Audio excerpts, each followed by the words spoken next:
Magandang araw mga Craftivators.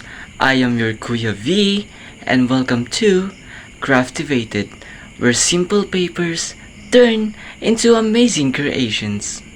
So this is my first vlog mga ka-craft, and ngayong araw ay gagawa ko ng simpleng bouquet of flowers that made from papers, or should I say colorful papers.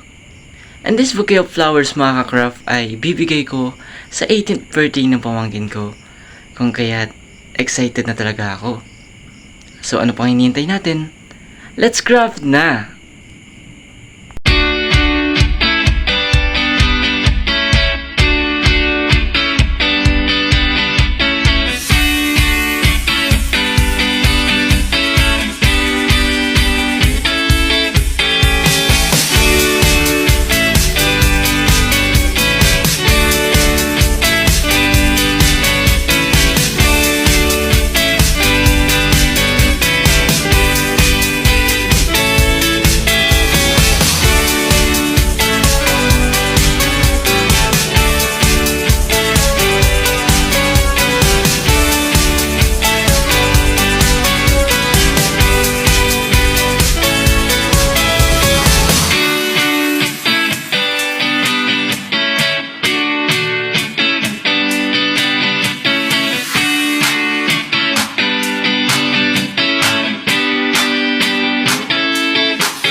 Finally mga ka-craft, tapos ko na gawin yung mga flowers.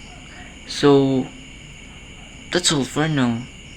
But, don't be sad, because on my next video, para maging totally bouquet na, ay wrapping na ang aking gagawin.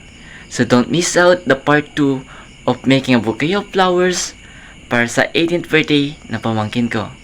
So don't forget to like this video, subscribe on my channel, and click the notification bell para lagi kang updated sa mga susunod na videos ko. Once again, I am your Kuya V, V Creative, V Craftivated.